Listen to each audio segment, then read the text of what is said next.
Hi, everyone. Welcome back to Shiv Business Blueprint. Today, we got a new company for you. We've got Thermo Fisher Scientific. We've got a few other guests here who are going to help us with the analysis of it. We've got Carissa Lee starting us off. Yeah, I'll be the business specialist representative today. Yeah, and then I'm Haley Heath, and I'm the team leadership analyst. And I am Victoria Quintana. I am the expert of communication and marketing.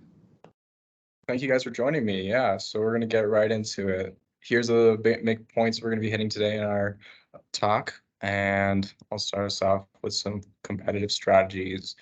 Looking at Thermo Fisher, there's a few key parts that they look through. They obviously have competitive pricing, product diversification, and focusing on certain sectioning of their market.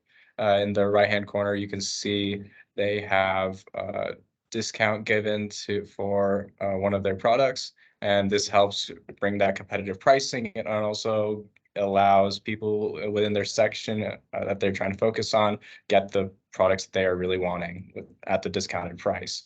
And also an interesting strategy that Thermo Fisher uses, unlike other companies, is aggressive acquisition strategy. This is where if they have a product that they want to get, or they want to see another company that they think that can help them get to their goal, they acquire them through mergers and acquisitions, which is a very interesting strategy overall. And luckily for them, it's been working really well, and hopefully it can continue to go on like that. We'll go in from here, we'll go to structure of business. Cool, yeah. So just to give a general overview of Thermo Fisher's business structure, they use a corporate business structure, and all this means is that they're separate and they're treated as individuals. So they can be charged, they can be taxed, or even sued, and this is all without affecting the personal liability or assets of the owners. Thermo Fisher also uses 7 different brands currently, and so each of these sectors are split up by product line. And so each of these divisions have a very clear chain of command. So there's benefits in being able to streamline certain processes, but this also results in a lack of collaboration across the regions. So if you could hit the next slide for me. This is just showing a general org chart of the company as a whole. So as you can see, it's very split by division, and there is that clear chain of command there. But we do see issues rising in the lack of horizontal or informal networks among the company.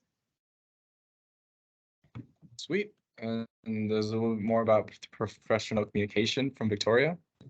Yes, so as for Thermo Fisher's communication, they communicate efficiently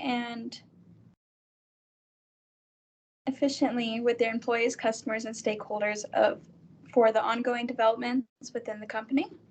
They make sure that the wants and the needs are satisfied for their communities. And then as for their employees, Thermo Fisher makes sure the job gets done through communication through Microsoft 360, Zoom, and Yammer, which is Facebook for Business. Awesome. And then we've got a little bit more about the team leadership within Thermo Fisher.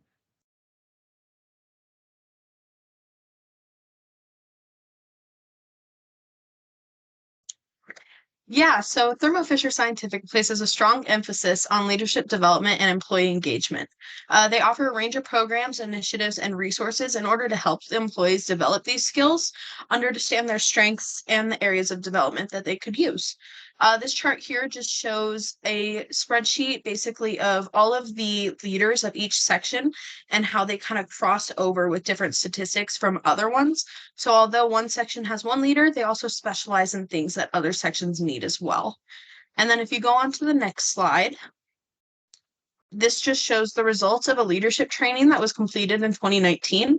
The only problem I saw with this leadership training was 4 years ago and before COVID. So a recommendation that I would have is that they just update this training and make it more so relevant. Awesome. And then a little bit more on the marketing side, Victoria. Yes, so Thermo Fisher is consistently changing and adapting with the new and improving scientific developments. With that, it is important to have a CEO who is genuine and cares for the future. the company, and that's exactly what Thermo Fisher has. He cares for the well-being of the employees, customers, and stakeholders, and making sure they're cared for. For example, during COVID-19, he provided relief for the employees. In fact, he gave each of the employees a 3% raise. And then also going back onto the employees, each year that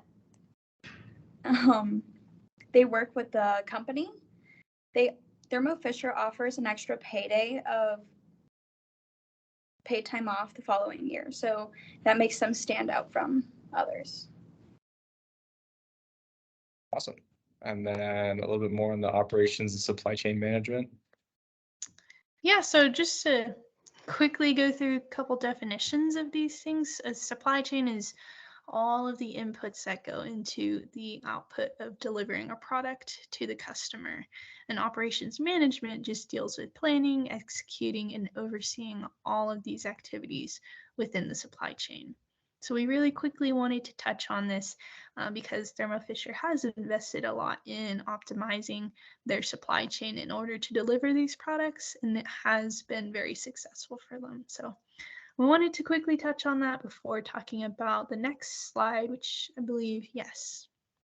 So throughout the years, Thermo Fisher has built up this reputation as a very successful biotech company, and it's caught the attention of several investors and shareholders within the company. So their challenge now remains to effectively communicate their worth in order to maintain these relationships. And a lot of that will look like asking for stakeholder feedback, along with maintaining and displaying these positive net present value results and rate of return values, and showing that these are favorable values that investors will want to continue investing in. And all of this, at the end of the day, is just to show their intention that they continue to grow and continue to invest in the biotech world.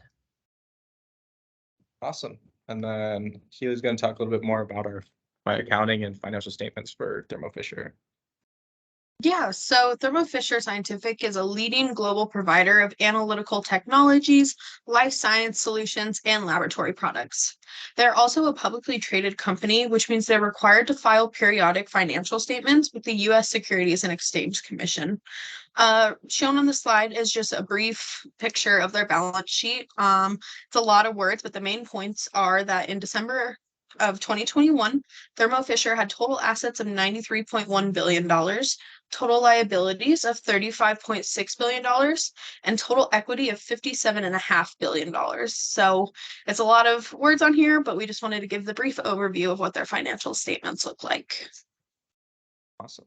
And looking through all of that stuff, we've figured out that some of the three key areas we want to improve on are team leadership, business structure, and communication and marketing. One of the main things with leadership is ensuring that there is that training allowed everywhere and making sure that's readily available, and making sure that all the managers are kept informed. Additionally, we want to make sure that there's those informal networks being cultivated. So then there's cross-team and between each sub-product division has they're able to talk with other people in the company. Additionally, marketing and communication and making sure that those get done, and specifically making sure that that happens between the company and its stakeholders, because getting to hear more from the stakeholders and maybe even some feedback from stakeholders can help the company a lot in those senses. So from that, we threw it into a decision analysis, and this is what we've got. We've said that maintaining more connections with stakeholders and getting that feedback back was going to be the best way of improving the company based on our analysis. And additionally, promoting feedback, maintaining more connections, and also increasing cross-team collaboration through those informal networks would also be very good options for Thermo Fisher to implement. And that concludes what we're looking at today.